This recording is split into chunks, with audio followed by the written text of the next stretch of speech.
Pierre Ventier, bonjour. Bonjour. Merci d'être avec nous. On était ici même sur ce stade Bonal il y a 2 mois avec votre prédécesseur Samuel Laurent. Est-ce que vous seriez imaginé que 2 mois après, vous seriez là, ici de retour au FC Sochaux? Ah non, pas du tout. Non, pas du tout, parce que je venais de déménager, j'ai fait un choix de vie qui n'était pas celui du football, qui était celui de profiter de la retraite gentiment.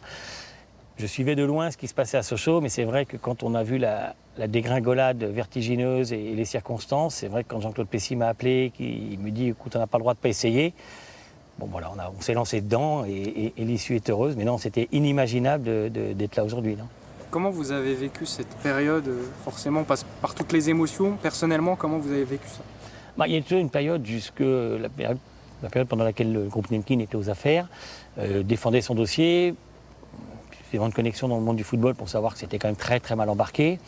Donc c'était plutôt de la tristesse parce qu'on se disait finalement l'issue fatale s'approche, elle est irréversible et ça faisait mal au cœur, mais finalement on avait un sentiment d'impuissance. Et puis c'est vrai que quand un projet de reprise a été porté par Romain Peugeot, on a repris un petit peu espoir. Là, je parle clairement en tant que supporter du club, on a eu un petit peu espoir. Et quand la porte s'est refermée sur le projet de Ligue 2, que Jean-Claude Plessis m'a appelé, très honnêtement, la seule question qu'on s'est posée, c'est est-ce qu'on a le droit de ne pas essayer? Voilà.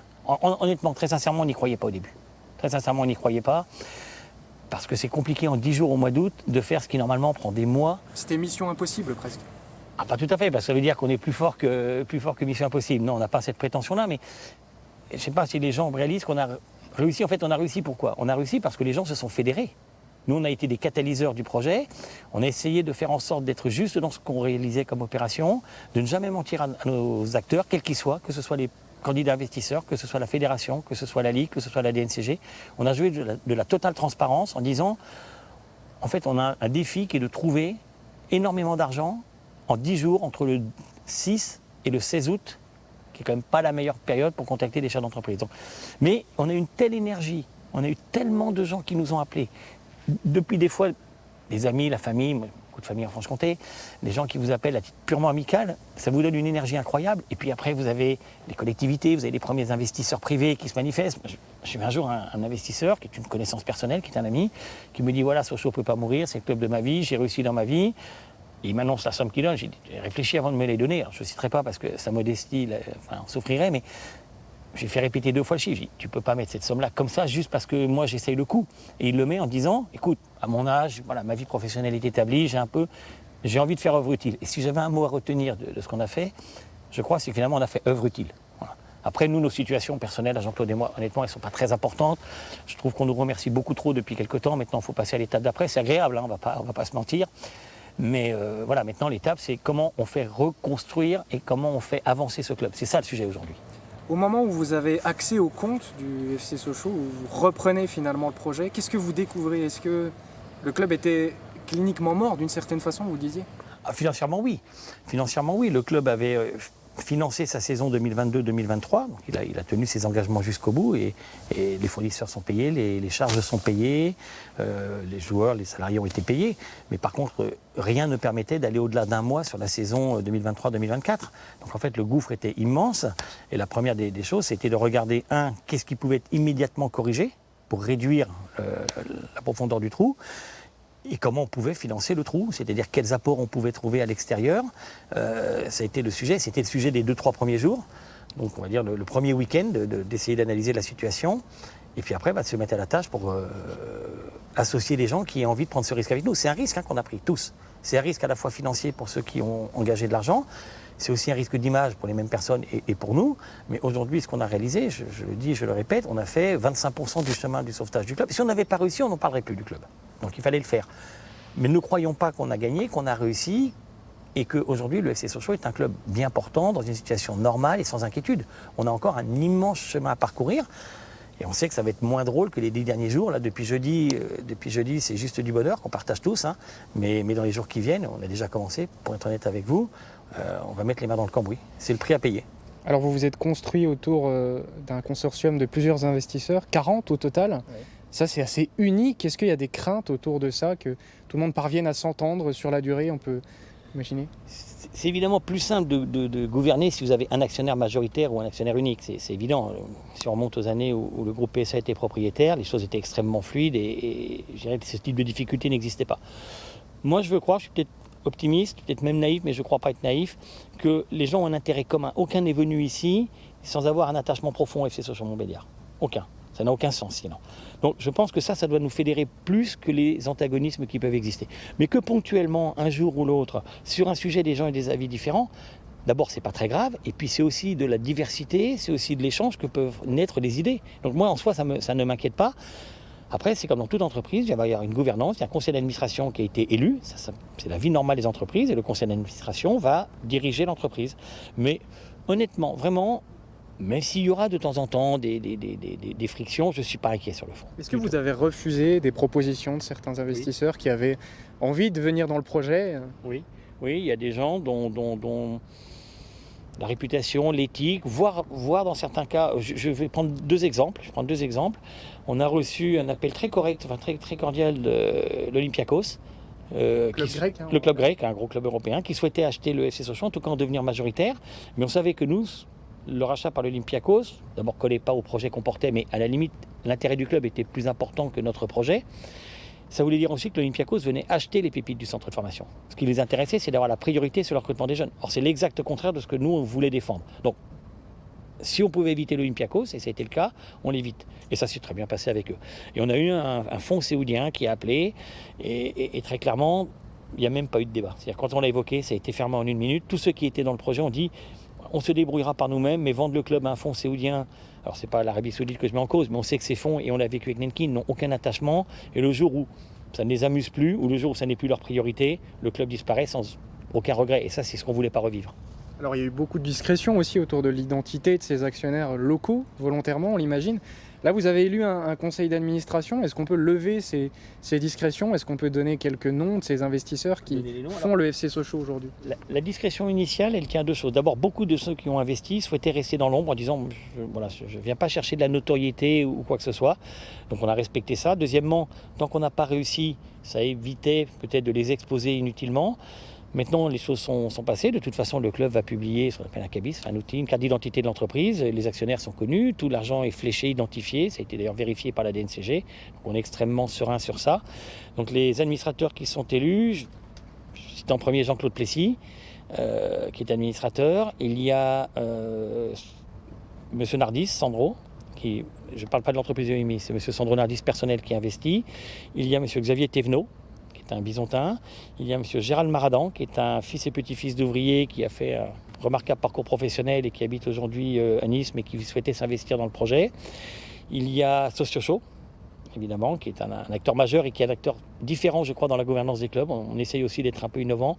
Et on a, dernier, Baptiste Vautrin, qui est un entrepreneur du pays de Montbéliard. Donc c'est vraiment un ancrage local, c'est que des gens du cru, finalement? Du cru ou qui ont un lien fort avec le cru, oui.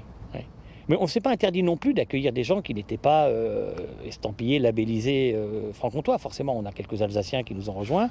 Mais on a tenu à ce que tous les gens soient bien conscients que le projet qu'on portait, ce n'était pas forcément celui qui est le plus à la mode d'avoir un fonds, un investisseur. Donc ce sera, je dirais que si on devait prendre un modèle aujourd'hui, je ne sais pas s'il y a de modèle, on pourrait en prendre deux, mais pour des raisons différentes, c'est Guingamp et Montpellier. Guingamp par la multiplicité des actionnaires et Montpellier par l'âme familiale et la force que dégage ce club. Est-ce que tous ces actionnaires que vous avez sollicités, qui font aujourd'hui partie du club, vous avez les garanties qu'ils suivent le projet FCSM 2028, parce qu'on parle de cette saison, mais il y aura les prochaines, il y aura des fins de saison et des difficultés peut-être financières aussi à ce moment-là. Est-ce que vous avez des garanties de ce côté-là? Alors tous ceux qui s'engagent comme actionnaires dans une entreprise savent que la vie d'une entreprise, elle peut être faite de haut, elle peut être faite de bas. Donc tout le monde le sait, personne n'est surpris, personne n'est pris en traître. Il est possible que certains préfèrent lever le pied à un moment. Ça peut être compréhensible, d'autres peuvent venir compléter. Ça sera la vie normale d'une entreprise. L'objectif, évidemment, c'est qu'on revienne le plus vite possible à un équilibre financier, ou en tout cas un quasi-équilibre financier. Aujourd'hui, il y a combien encore à boucher? Il y a un budget forcément pour cette saison. Et le budget de cette saison, il est complètement assumé. Le budget de la saison en cours, il est assumé, où la DNCG ne nous aurait pas laissé débuter le championnat. Donc c'est pour ça qu'on a pu immédiatement, vous l'avez vu, dès la décision de la DNCG connue, recruter des joueurs qui étaient déjà en discussion, et là je remercie Julien Cordonnier et Oswald Tanchot pour le travail fait. On a pu à ce moment-là enclencher, mais on a pu enclencher parce qu'on pouvait tenir un discours de confiance aux joueurs depuis 2 ou 3 jours et qu'on savait que, allez, en allant devant la DNCG jeudi matin, à titre personnel, avec mon expérience, j'étais assez confiant. Donc on sait que les saisons à venir vont être compliquées, mais notre objectif, c'est sur les mois qui viennent de faire en sorte qu'elles le soient de moins en moins et un jour qu'elles ne le soient plus. Vous aurez quand même un des budgets les plus importants de ce championnat par rapport aux autres équipes qui sont aujourd'hui en N1 ? Oui, mais oui, c'est clairement, on aura probablement le plus gros budget. Mais si on doit donner le bon chiffre, ça correspond. Une quinzaine de millions d'euros. Alors ça, c'est le budget de départ, parce qu'effectivement, sur certains postes de charge, on va travailler. C'est pas sûr que ça intéresse le grand public, mais il y a clairement une restructuration du club qui est impérative. Le club ne peut pas vivre en National 1 comme il vivait en Ligue 1. Or aujourd'hui, il vit des infrastructures et de l'ensemble, de tout ce qui fait le club. Aujourd'hui, ce qu'il faut bien comprendre, c'est que la masse salariale affectée aux sportifs, à l'équipe professionnelle, si on a le premier budget, la masse salariale n'est pas dans les 5 premiers du championnat national. Et ça, c'est pas normal. Aujourd'hui, le cœur du métier, ce qui fait vibrer les gens, ce qui nous fascine tous quelque part, c'est quand même le jeu du football. Je crois que personne ne vient au Stade Bonal pour parler compte d'exploitation, dette et équilibre financier. Ce qui nous passionne tous, c'est le football. Donc il faut qu'on arrive à donner le plus vite possible les moyens financiers au groupe sportif.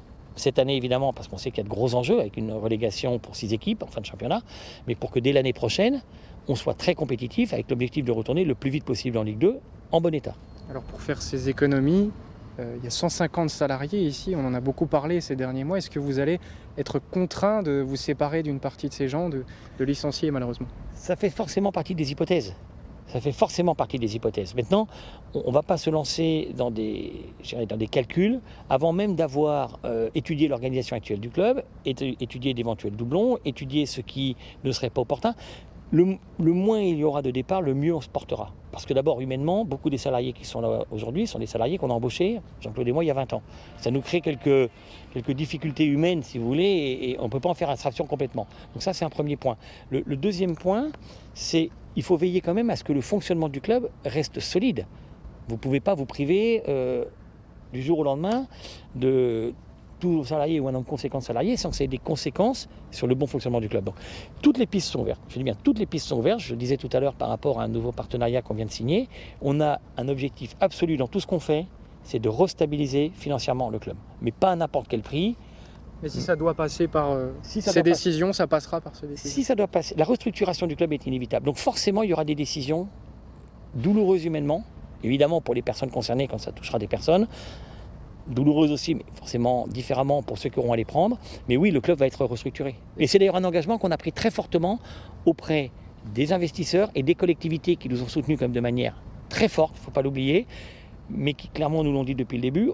On vous aide, mais aidez-vous vous-même. Est-ce que vous payez aujourd'hui, en arrivant au secours du club, finalement, ce que les actionnaires précédents n'ont pas su faire au cours des dernières années ? Alors, j'ai un principe, je critique jamais ce qu'ont fait les prédécesseurs, je ne l'ai jamais fait, je ne vais pas commencer, mais c'est vrai que le club est descendu en 2014, qu'entre 2014 et 2023, le fait qu'il ne se soit rien passé interpelle. Voilà, c'est effectivement dérangeant, mais j'ai pas envie qu'on essaye aujourd'hui de se dédouaner derrière les choses. Oui, on récupère une situation très complexe, on le savait en le prenant, à nous de faire front. Voilà, j'ai pas envie, je crois que suffisamment de gens ont une opinion établie sur ce qui s'est passé ces dernières années. Voilà, j'ai pas envie de remettre une couche. Vous nous disiez tout à l'heure que la situation du FC Sochaux aujourd'hui, elle est unique dans le paysage du football français. Parce que le club n'est pas mort, mais il peut encore ressusciter quelque part. De toute façon, soyons clairs, personne, j'ai dit bien personne dans le football, n'a cru une seule seconde qu'on pouvait réussir. Si je vous montrais les messages qu'on a reçus, qui étaient « Pierre, sors de ce guêpier, tire-toi de là, t'es devenu fou », etc. Tout le monde, Jean-Claude a reçu encore des plus virulents que moi, d'anciens présidents de club, d'anciens dirigeants de club, de gens passionnés, d'ex-collègues. Tout le monde disait « mais tu te rends compte de ce que tu fais ?» Bon, vous l'essayez, je le dis honnêtement, on a eu des hauts et des bas. Il y a eu, je pense à 2 soirées en particulier où avec Jean-Claude, on était quand même... Dans le doute ? Plus que dans le doute, très abattu. Et puis des fois la nuit porte conseil et on se disait écoute, on va continuer et puis voilà, on voyait la lumière. Et puis je le disais tout à l'heure, on ne le dira jamais assez, l'énergie que vous donnent les gens. Quand vous avez des gens qui vous appellent, quand vous avez des collectivités qui vous disent il ne faut pas laisser tomber, c'est essentiel pour le Pays de Montbéliard, c'est essentiel pour la région de Franche-Comté, c'est essentiel pour l'aire urbaine, ça vous rebooste, voilà. Mais on a eu des moments de souffrance, oui. Vous avez senti que les gens se disaient ici, si c'est pas vous, si c'est pas Jean-Claude Plessis, ce sera personne finalement. Voilà. Moi non, enfin en tout cas je pense pas que c'était nous personne. Il se trouve que les supporters ici attendaient. Tout le monde attendait finalement le retour un historique du club qui puisse... Oui, enfin Jean-Claude en particulier, parce que très clairement les rôles ont été très vite établis entre Jean-Claude et moi. C'est-à-dire que Jean-Claude a une capacité, il a un charisme, il a une personnalité, il a une force de communication que je n'ai pas. Et très clairement, Jean-Claude, je vais prendre un exemple très simple. Moi j'avais dit à Jean-Claude le premier jour, on s'est vraiment jeté dans le dossier. J'ai dit, Jean-Claude, moi je veux pas qu'on communique. Je veux pas qu'on communique avant d'avoir regardé où en sont les comptes, si ça a du sens. Pour ceux qui connaissent Jean-Claude, si vous dites de ne pas communiquer, la première chose qu'il fait, c'est d'appeler la presse. Mais c'est plutôt bien, parce que c'est lui qui avait raison. C'est lui qui avait raison, et en agitant quelque part le cocotier, en secouant le cocotier, il a fait sortir du bois des gens qui ont dit « mais si vous bougez, on est à vos côtés ». Et une fois que cette dynamique avait été enclenchée, et ça, je dirais que effectivement seul Jean-Claude pouvait le faire, et après, on s'est partagé le travail. Voilà, on sait très bien que Jean-Claude est un homme de communication et que moi, je suis plus un homme de l'ombre et de dossier. Mais on a réussi à monter le dossier ensemble, clairement, et on se le dit tous les matins, tous les soirs, qu'on a vécu un moment extraordinaire à deux. Alors avec ceux qui nous ont aidés, hein, parce que beaucoup se sont joints à nous. Je ne pense pas qu'on était les deux seuls à pouvoir le faire. Je n'ai pas cette prétention-là. Je trouve qu'on simplement, on avait la chance de gagner en crédibilité par rapport aux gens avec qui on parlait. Et quand on parle du club, les gens savent qu'on y est attaché. Toujours dit, on m'a reproché il y a quelques années au Havre d'avoir dit que mon club de cœur resterait toujours Sochaux. Voilà, je le disais quand j'y étais pas, et je le redis aujourd'hui. Voilà, je pense qu'effectivement, on avait plus de cartes en main que pour d'autres. Maintenant, vous allez rester là, ici, à temps plein, pour veiller finalement à ce que tout aille dans le même sens, tout le monde tire dans la même direction.